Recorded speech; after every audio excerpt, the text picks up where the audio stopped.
Tous les plats cuisinés pendant l'émission sont remis à des organismes soutenus par la Moisson Mascoutaine. Ils sont pratiques, faciles à cuisiner, économiques. Ils se conservent longtemps et ils sont appréciés des grands et des petits et aucune cuisine ne peut s'en passer. Bonjour et bienvenue dans ma cuisine. Aujourd'hui, je vous parle des œufs.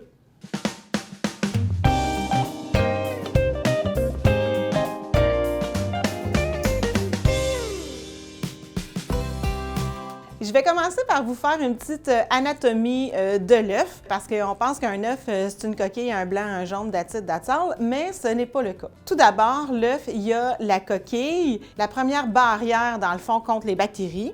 Se situe aussi juste au-dessous de la coquille, la membrane de coquille. Elle aussi, c'est une autre barrière contre les bactéries. Dans la grosse partie de l'œuf, la membrane de coquille renferme aussi la chambre d'air. Alors, quand un œuf vieillit, c'est cette chambre d'air-là qui grandit et qui fait en sorte que l'œuf flotte sur l'eau. Alors, plus que votre œuf il va flotter haut sur l'eau, moins il est frais. Ensuite, vous avez l'échalaze. C'est comme deux filaments. Tu sais, quand on casse l'œuf, on les voit bien, ces filaments-là, qui maintiennent le jaune au centre. Ensuite, il y a bien entendu le jaune d'œuf qui est entouré de la membrane du jaune d'œuf. Et qui entoure tout ça, on a le blanc d'œuf. Le blanc d'œuf, dans le jargon de la biologie, ça s'appelle l'albumène.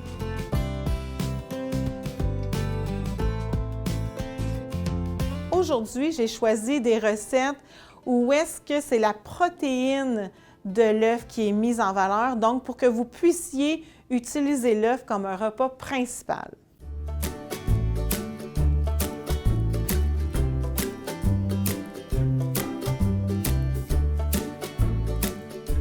Pour le frittata, on a besoin de 2 belles pommes de terre cuites et tranchées, une demi-tasse de fromage au choix, du bacon ou du jambon, quelques oignons verts tranchés, 6 œufs, un quart de tasse de lait ou de crème, un tiers de tasse de mayonnaise ou de sauce à salade de type Miracle Whip, du sel et du poivre. Premièrement, on allume le four à 350 et on place une grille au centre du four. Ensuite, on va huiler ou bien beurrer un moule à tarte. Dans ce moule-là, on va répartir les tranches de pommes de terre tout partout dans l'assiette pour venir faire un genre de croûte. Et les côtés, si j'en ai assez. Aujourd'hui, j'ai pris des pommes de terre russettes que j'ai tranchées et que j'ai fait cuire au micro-ondes. C'était beaucoup plus facile. Mais si vous avez un restant de patates cuites en cubes là, que vous n'avez pas pilé, bien, c'est parfait. Là. Et voilà, on s'en va pas au concours d'or avec ça. Si vous en reste un petit peu, vous les remettez comme par-dessus, là, c'est parfait. Et voilà. Dans un bol, vous allez casser vos 6 œufs. Et la membrane est solide dedans.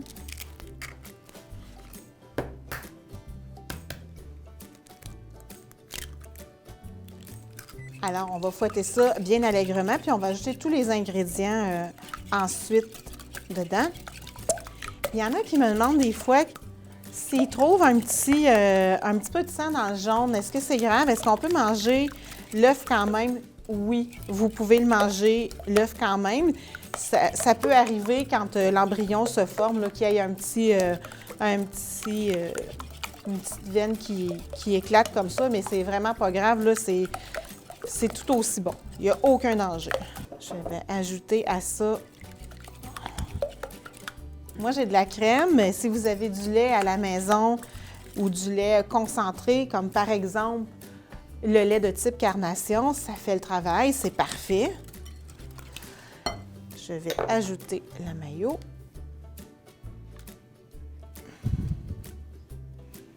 À la place de la mayonnaise, si vous faites aux champignons, par exemple, vous pourriez changer la mayonnaise pour une demi-crème de champignons.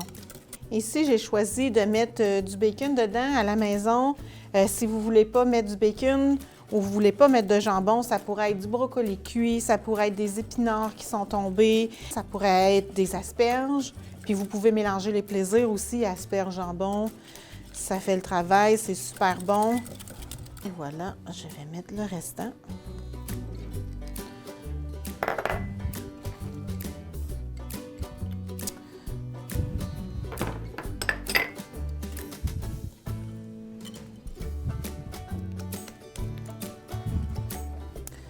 Je vais ajouter le bacon.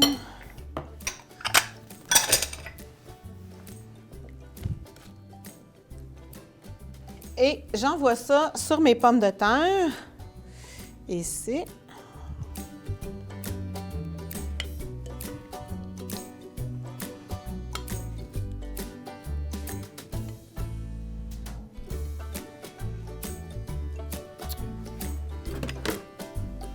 Alors, quand vous constatez que ce n'est pas très bien réparti, vous pouvez jouer dedans un peu pour le répartir comme il faut. Et on envoie ça au four 25 à 30 minutes.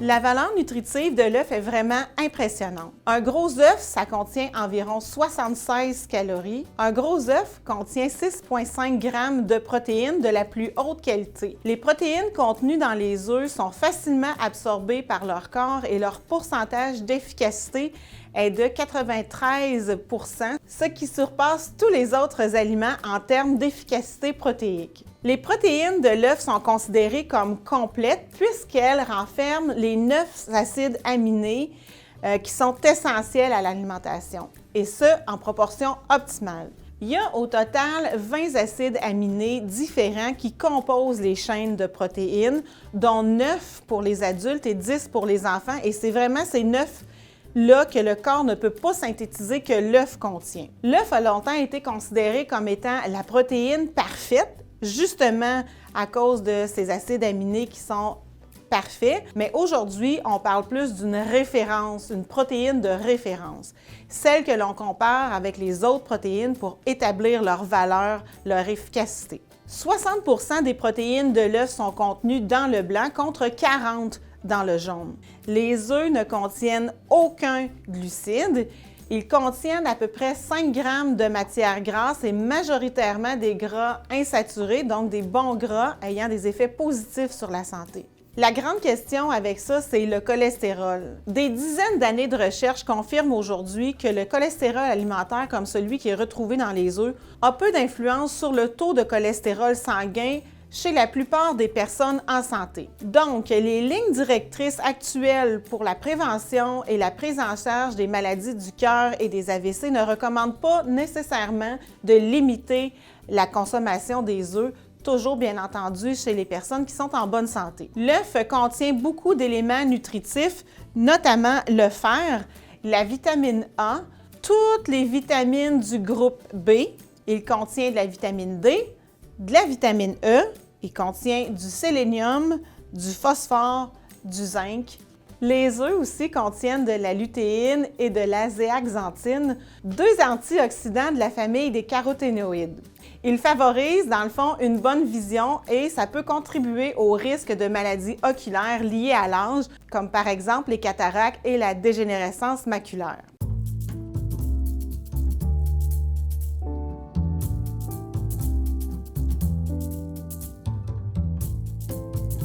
Alors, pour le petit muffin au jambon, on a besoin de 2 tasses de jambon cuit en petits dés, 2 tasses de brocoli cuit haché, ça pourrait être des asperges aussi ou ça pourrait être des épinards tombés, 1 tasse d'oignons hachés, 1 tasse de fromage râpé. Plus votre fromage il est fort, plus votre muffin va être savoureux. 6 œufs, 1 demi-tasse d'huile végétale, 1 tasse et 3/4 de farine tout usage, 1 cuillerée à table et demie de poudre à pâte, 1 cuillerée à table et demie de persil séché, 1 cuillerée à thé d'origan, 1 cuillerée à table et demie de basilic séché. Première étape, j'ai allumé mon four à 375 et j'ai chemisé des moules. Puis pour vous faire la démonstration tout à l'heure, mais que les moules soient cuits, j'ai pris des moules de silicone, ça c'est vraiment mes préférés. J'ai pris des moules de papier parchemin et j'ai pris des moules réguliers. Fait que vous allez voir, là, il y a une différence là, quand on s'en va dans le moule régulier. Deuxième étape, je vais mélanger mon brocoli avec mon jambon et mon fromage. Ainsi que mes oignons. Hop, et voilà. Et je vais venir mélanger ça pour que ce soit plus facile tantôt.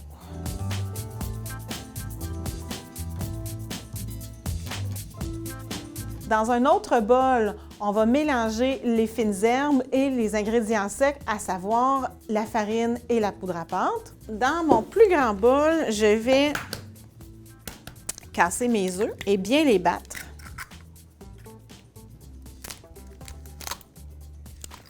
Et là, quand vous avez une écaille qui tombe dans l'œuf, vous allez la rechercher avec une autre écaille parce que l'écaille de l'œuf, c'est la seule chose qui est capable de couper le blanc puis d'aller récupérer votre écaille.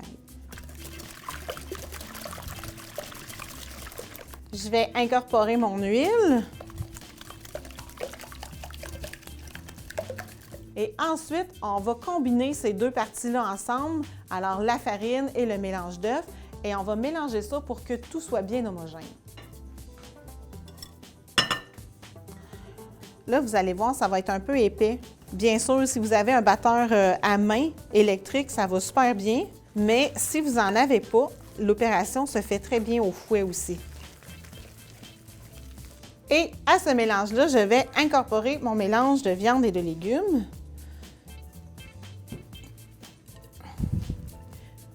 Puis ça, même si vous aviez un batteur électrique, ça prend de l'huile de coude, c'est ça qui va le mieux.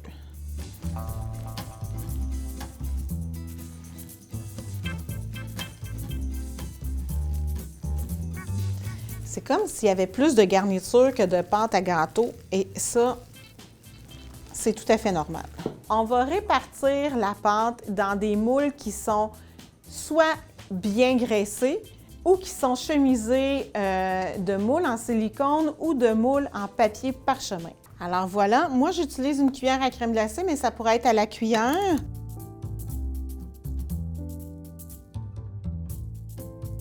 Ce qui est intéressant dans ce muffin-là, c'est que c'est un muffin, c'est un repas qui est pratiquement complet puisque vous avez beaucoup de protéines, hein, le fromage, le jambon, les œufs. Vous avez aussi des légumes, alors, puis de la farine, fait que ça vient vraiment, ça fait un beau repas là, sur le pouce. Si vous prenez des moules réguliers en papier, vous allez constater que votre muffin va rester complètement collé dans le moule en papier parce que ce moule-là absorbe beaucoup de gras et fait coller la farine dessus. On envoie ça au four à 375, 20, 25 minutes jusqu'à temps que la cuisson soit complète. L'œuf est consommé par l'homme depuis la préhistoire. Aujourd'hui, on consomme majoritairement des œufs de poule, mais ça n'a pas toujours été le cas. En effet, les œufs de canne et d'oie ont longtemps fait partie intégrante de notre alimentation puisque les poules ont été importées d'Europe. Des œufs blancs ou des œufs bruns, qu'est-ce qui est le meilleur? Ça fait aucune différence puisque la couleur de l'œuf est déterminée par la couleur de la poule. Donc, les poules de race blanche donnent des œufs blancs et les poules de race brune donnent des œufs bruns. Des œufs à valeur ajoutée en acide oméga. En fait, ce qui arrive, c'est qu'on a enrichi la nourriture des poules en acides gras et la plupart du temps, c'est qu'on leur a donné des graines de lin à manger. Est-ce que vous devez choisir des œufs de poule en liberté ou des œufs de poule qui sont en parcours libre? Ça, c'est une question de valeur personnelle. Mais sachez que les normes d'élevage d'animaux au Québec sont très strictes pour tous les types d'élevage. Chaque année dans le monde, on consomme 1000 milliards d'œufs. Ça veut dire environ 32 œufs par seconde. Mes petits muffins sont sortis du four et tiédis un peu. Et ce que je vous disais tout à l'heure concernant la cuisson et les moules, alors si vous voyez, dans un moule en silicone, ça se démoule super bien. C'est vraiment magique. Si vous prenez un petit moule en papier sulfurisé ou en papier parchemin, vous le démoulez, c'est vraiment magique. Et dans un moule en papier, ben là, c'est que tout le muffin, il reste dessus. Comme ça, vous voyez? Alors, c'est pour ça que je vous conseille vraiment pas le vrai moule de papier. Je vous conseille vraiment d'aller chercher le moule en papier parchemin ou un moule de silicone. Si vous auriez graissé et enfariné vos moules, ça aurait fait le travail très bien aussi.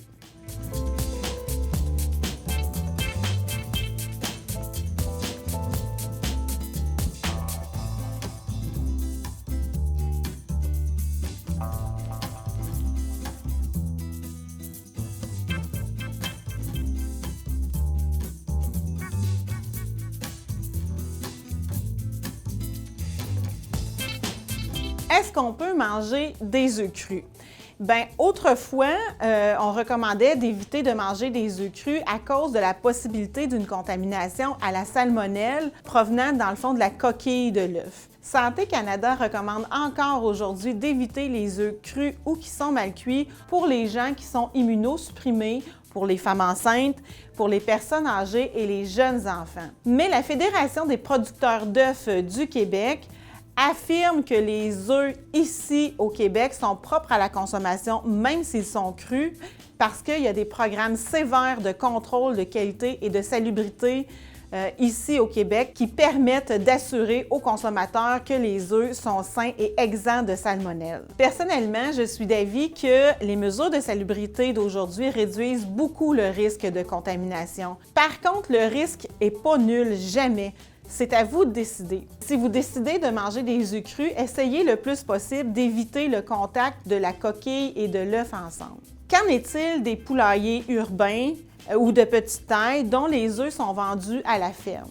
Selon mes lectures, il n'y aurait pas plus de danger de manger des œufs fermiers que ceux qui sont passés par tout le processus d'aseptisation commerciale. Ceci dit, on note une légère augmentation des cas de salmonelle chez les fermiers urbains, mais le lien n'est pas très clair à savoir si ce sont vraiment des œufs contaminés qui est en cause ou bien le manque de précaution lorsqu'ils ont donné des soins à leurs poules. Il faut par contre dire que ces cas ne sont pas très fréquents. Est-ce qu'il y a des avantages à manger des œufs crus? L'œuf qui est cuit est très digeste. On estime que l'œuf est plus digeste lorsque le jaune est crémeux et que le blanc est cuit. Pour ça, le meilleur, c'est d'opter pour des œufs qui sont mollets, qui sont pochés ou qui sont cuits au plat ou sunny side up, en tout cas, comme vous le nommez, là. Consommer des œufs crus, c'est une pratique qui est répandue. Il y a même des artistes qui prônent ça beaucoup. Mais il n'y a pas grand intérêt nutritionnel. En fait, le corps peut utiliser environ 50% des protéines lorsqu'ils sont crus, contre 93% lorsqu'ils sont cuits. Il y a des molécules qui entravent l'absorption des acides aminés.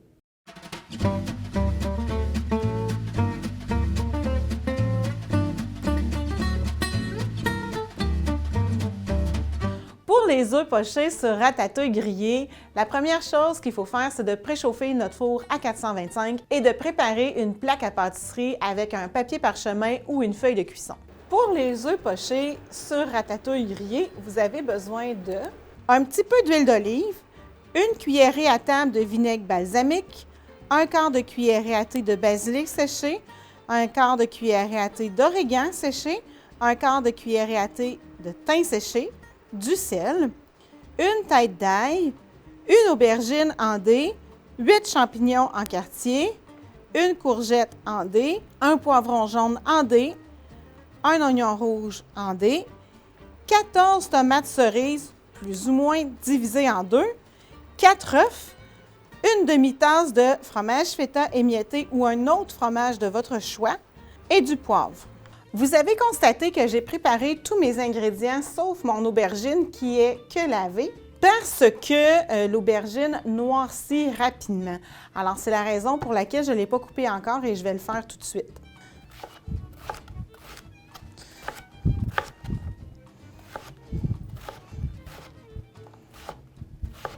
Elle est vraiment super belle, mon aubergine. Des fois, en hiver, on a un petit peu de misère à les trouver, mais je tenais quand même à vous faire cette recette-là parce que c'est une belle façon de manger beaucoup de légumes aussi. Bon. c'est coupé en plus ou moins gros cubes, en formes différentes aussi, c'est pas grave.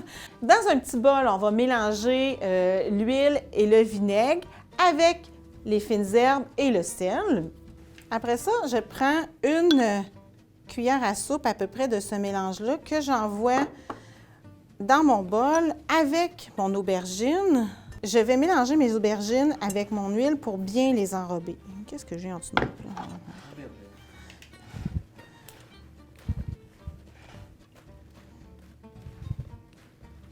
Je vais déposer ça sur ma plaque à biscuits. Attends, je vais me rapprocher un petit peu.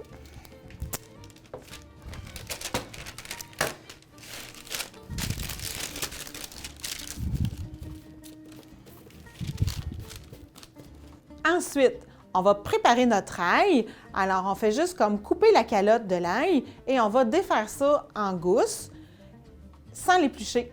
Et on laisse ça comme ça. Alors, ce que je veux dire, c'est que on va couper la calotte comme ça. Et voilà. On va enlever le plus gros, puis on va la défaire en gousses, comme ça. Et sans l'éplucher, on va aller déposer ça avec nos courgettes. Alors, je vais venir déposer ça à travers mes aubergines, dans le fond. On envoie ça à cuire au four pour 10 minutes. Pendant ce temps, je vais mettre le restant de la vinaigrette dans le fond de mon plat. Et je vais ajouter tous les autres légumes. Alors, le poivron.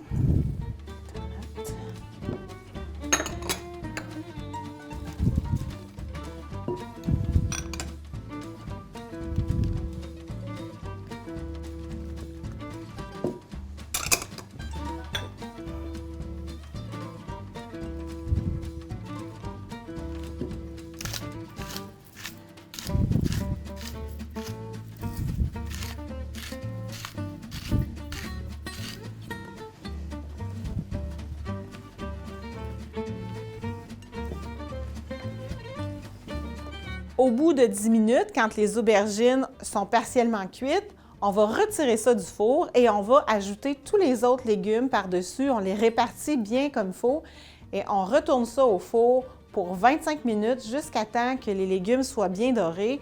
Et puis, on peut brasser aussi aux 15 minutes à peu près. Vous allez porter à ébullition de l'eau et vous allez faire pocher vos œufs dans l'eau tout doucement. Mon eau bout. Alors, ce que je vais faire, c'est que je vais casser mes œufs dans un petit plat comme ça et je vais aller les déposer un à la fois dans l'eau bouillante pour qu'ils pochent doucement.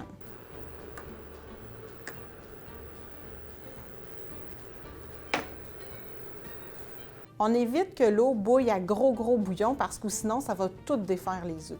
On laisse aller ça 3 à 5 minutes pour que notre blanc d'œuf cuise complètement et pour que notre jaune soit coulant. C'est sûr que plus que vous allez prolonger la cuisson, moins l'œuf va être coulant.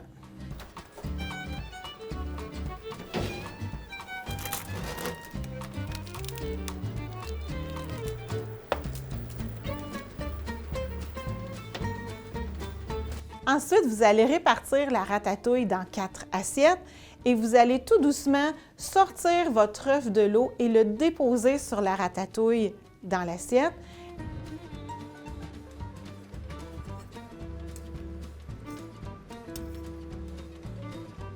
Au bout de 5 minutes, je vais retirer mes œufs de l'eau et je vais venir le déposer ici. Pour terminer, je vais parsemer de fromage feta.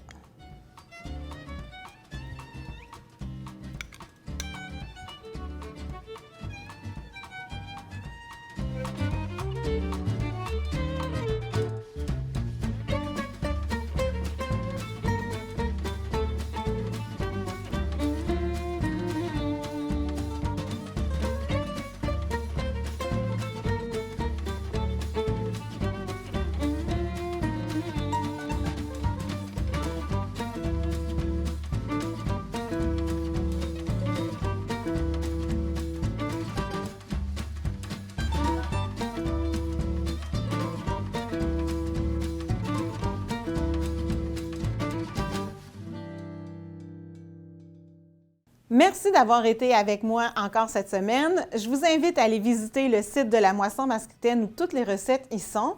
Je vous invite aussi à aller visiter le site de la Fédération des producteurs d'œufs du Québec, alors œufs.ca, ainsi que le site Je craque pour toi mon coco, lesœufs.ca.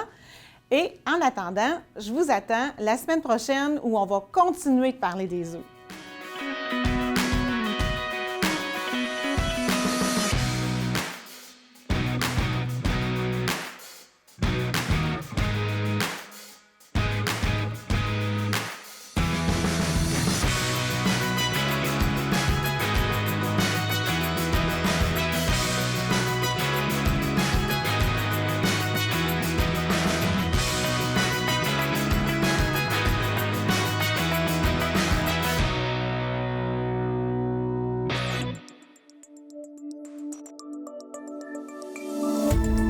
Cette émission d'Accès est appuyée par Cogeco et est rendue possible grâce à la collaboration de la communauté avec Nous TV.